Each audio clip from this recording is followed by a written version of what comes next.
Hi, it's Gus here. I'm doing another talk on films today. Obviously, I mostly do miniature stuff and stop motion stuff, but I thought I'd I guess, to celebrate the release of the new Bill and Ted film, I kind of revisited the first one, and I thought it was a good opportunity to share my thoughts. Obviously, the first film doesn't have any stop motion specific related stuff, but as someone who makes films, I watched it. I think about last week. The cinema was fairly empty, to be honest. There was only like about two others who'd obviously rewatched it many times because they seemed to kind of almost kind of preempt all the laughs and everything. Yeah, no, it was a good experience for me. I felt it was a really fantastic film in that it was made fairly cheap. It was made in was it 15,000? Was it 15 million pound equivalent today. So and that was in 89, was it? I believe Bill and Ted's Excellent Adventure came out in 89. But yeah, no, all around, as a film that was fairly low budget, especially considering how much people pay to make films nowadays. It's fantastic. So I should say what the film's about. The film's obviously about Bill and Ted, these sort of high school kids who kind of go on an adventure through time to ensure that they pass their history report or exam. And it turns out that these two guys create music which brings harmony to the universe in several 100 years' time or 1,000 years' time. Rufus, this character of Rufus, has to go back in time to make sure that they successfully complete this exam. Otherwise, they're going to basically ruin the future. The future's not going to be this utopia, which it could be. That's the basic outline of the story. They end up meeting sort of Napoleon and Joan of Arc and Socrates, or Socrates. I've always said Socrates' name wrong. Since watching this film, I always call him Socrates, and hopefully I'm forgiven by any history teachers out there. The humour's really kind of quite innocent. That's what I like about it. The main characters are very innocent characters. I mean, there's other films of the time, or near to the time, where you have films such as Breakfast Club, a lot of John Hughes' films, the Nightmare on Elm Street films, and a lot of the teen movies of the time often had kind of fairly crude, more vulgar sort of stuff going on in teen movies. But these characters are very innocent, and there's a charm to Bill and Ted that you don't see in many other films. I think 90% of this film has to be the casting of the two leads. The characters of throughout history, the humor is really great in that all they needed was to cast a few actors that resembled and performed as the original. Obviously, our idea of those original people like Napoleon and Abraham Lincoln, and all they had to do was, play the humor off of that. So, obviously you have Napoleon in the bowling alley, obviously Joan of Arc doing the whole gym sequence at the mall. For me, the mall sequence stands out as the best scene in the movie. You see the real juxtaposition between these historical figures and modern times. And just little things really make me laugh now. Like there's this scene with Socrates and Billy the Kid. And throughout the film, watching it on the big screen, you're able to see what's going on in the background a little easier. And there's this little friendship that develops between the two. They're the first two that Bill and Ted pick up through history. You start seeing them Billy the Kid, kind of makes fun of Socrates. And then, towards the end, it's clear that they're kind of becoming good mates, kind of trying to pick up chicks and all the rest in the mall. Very, really, really, really funny, and plays on those tropes that you see in films. The end sequence, apparently, where they were performing for the whole school, had to be reshot. It was originally just them in a classroom, which is much more realistic for a normal, I guess, school report, which ones that I've done in the past. Obviously, you're just presenting to a classroom, but obviously they made it much bigger and grander in an auditorium, which makes perfect sense, considering you want a good conclusion for a film, a perfect way to end it. And you can sort of see definitely in films like Napoleon Dynamite, especially, I personally feel like they borrowed a lot from that kind of concept of, you finish the high school film in an auditorium of people to really finalize that I suppose that time in your life when you feel like, you're getting older and you have the eyes on you, looking to you as someone who's going to be, an adult soon and in the world. So you could maybe reflect that kind of concept of being in an auditorium, being watched by hundreds of people, as maybe reflects that age in your life, I guess, in some respects, or it's the most terrifying idea, I suppose, if you're that age, being viewed by that many people. So there's not much more to say really than how clever it is, really. But financial, on a budget as low as it is, as a stop motion movie maker, you always have to deal with smaller budgets and getting away with kind of cutting corners and money wise. This film is literally, you just have these two main characters, and then you just need a little small, cheap, if you can make a telephone booth, which is actually, you could have like student films, literally filmmakers making model making telephone booths and stuff. So that's really makeable. It's really doable as a filmmaker to have a telephone booth. Characters go in, you add some little special effects and have it disappear. Do some sort of, I suppose you'd call early sort of stop motion, where you sort of have an element in the scene like the telephone booth, and then you press pause on the camera, take it out of the shot, press play again, and then in editing you can make it look like it's disappeared and add a few little special effects. And you've got everything you need. Even when they were kind of flying through the space-time continuum shots, they were all done in CG, but they were all kind of, you could have like a student make that quality of animation, and it looks fantastic. I mean, it's supposed to look a bit silly, a bit quirky, so it gets away with being a bit cutting corners, left, right, and center. The characters and the costumes, you just need, good actors playing those historical figures who can play off of the earnestness of those roles. There's a sincerity to all the characters in the film, which really, I think, skyrockets the humor. Where a lot of modern films, you see modern Will Ferrell movies especially, it just kind of, it goes off the rails a bit. It loses its traction. And having characters again through history, you have a context, which it's easy to kind of have that traction, I guess, for the film to bounce off of, to enhance the humor, which I feel like the sequel, the second one at least, kind of went a little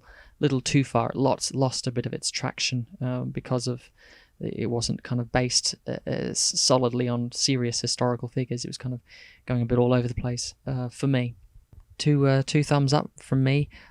It's a great film to see, especially now that I'm older, in that it's the kind of film I could make now. Obviously, with multiple characters in stop motion, I find you often limit your character setup, so you only have one or two characters, or three or four. It kind of gets a bit painful. For my final film, I had 3 characters, and that was me being a bit sort of cheeky, but I kind of did want to have make a few puppets that were different from one another. I wanted to show off my animation and model making skills, and making an adult male, adult female, and obviously a child character. So I went with 3, but that was really kind of overdoing it. I really probably should have done 1 or 2 and done them really, really nice.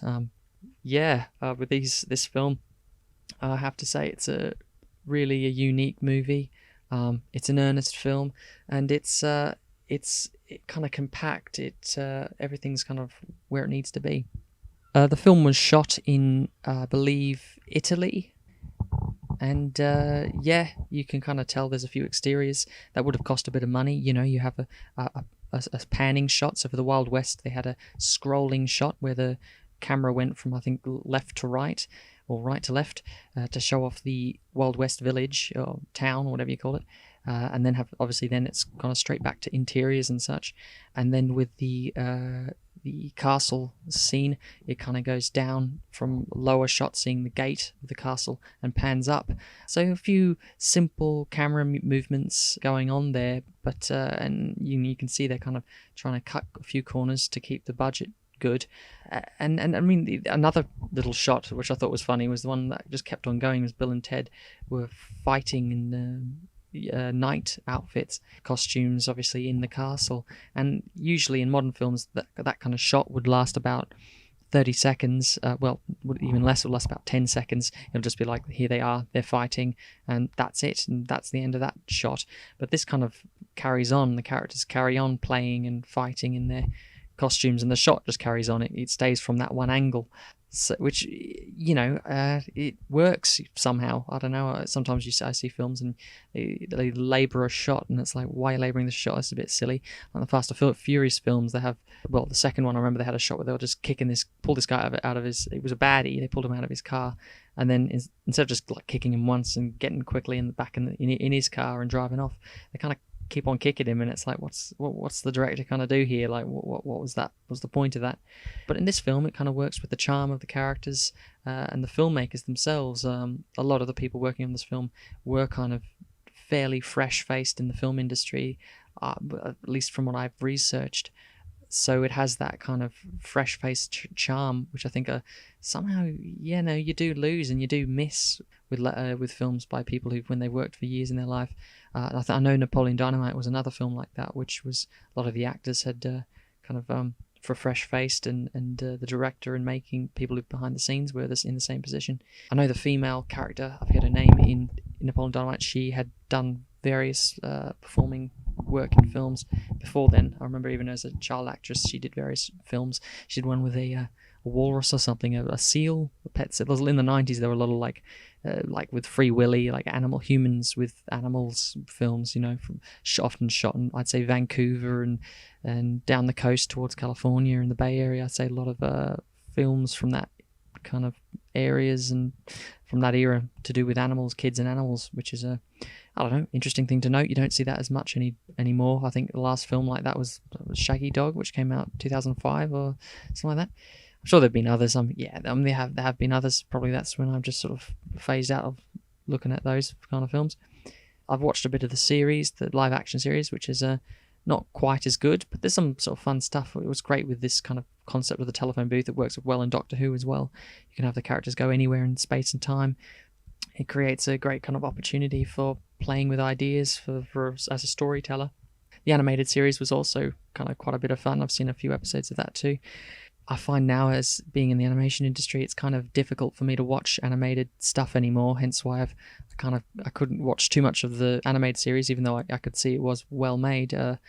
It's just when I watch animated films, these 2D movies, I can see that, or TV shows, as in the case of Bill and Ted's Excellent Adventures, I can kind of see between the shots the kind of director behind the shoulders of the animator, and him saying, "Oh, can you clean that, frame up a bit? His mouth's not too wide, his mouth needs to be, let's say, wider because he's eating a basket of fruit or something in one go. It's like, can you make it wider?" He's like, "Oh, okay, that's going to take me about an hour to get all that animated." And he's like, "Oh, well, could you do it in half an hour?" I was like, "Well, all right. Well, I said, what I can do.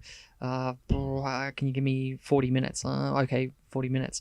And there you are working away for like an hour, and it still needs a bit of refinement and stuff. I kind of feel the pressure, especially when you see the little faults in those animated films. I can really see they've got time constraints, and they've kind of got to limit themselves. Even great animators sometimes find themselves in a situation where they're limited with time, so the work you can see is really beautiful, and then there'll be a frame or two that's a little off, or a couple of frames. Obviously, a frame or two would often imply that's just a bad in-betweener. But when you've got like a little bit end of the sequence, often where it gets a little bit janky with characters' eyes and mouths and stuff, you go, "Ooh, okay, they might have been limited for time," and they kind of got the beginning of the shot great, but then it kind of trailed off a little bit as they had to belt it out to get to the next shot and to get the film made in time. So anyway, long story short, that makes it harder to watch animated stuff these days, knowing so much about the behind the scenes. But once again, I'll keep on going back to it. Great movie, definitely a recommend. I have to say, it's got to be, at this moment in time, probably one of my favorite films, if not my favorite film, since it's got everything that I want in a film. The main thing I want in a film really these days is to be inspired and to get ideas after watching it. And I have a lot of other films like Lord of the Rings, which I really love, and really well made, and Shawshank Redemption, really well made, but they don't quite inspire me now as much as Bill and Ted does, with just that limited budget. I mean, I can't imagine having the budget of Peter Jackson's Lord of the Rings or Hobbit films, or of course, having the skill to make a film such as Shawshank Redemption.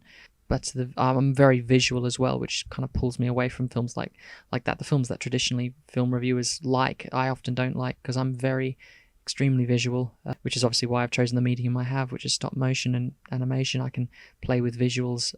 I've been drawing and painting and sculpting my whole life. I'm a very visual person, so it needs that visual playfulness, which Bill and Ted absolutely has. It also has conceptual playfulness. You can see that in the Pixar films as well, playing with concepts. What if you were able to go through history and speak to various characters in history, and what if the saviors of the universe were these silly rock kids, California kids, yeah, that's all I gotta say.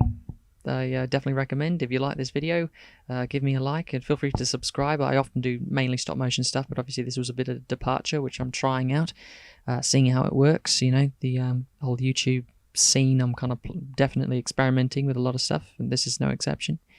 Yeah, that's it from me. Take it easy.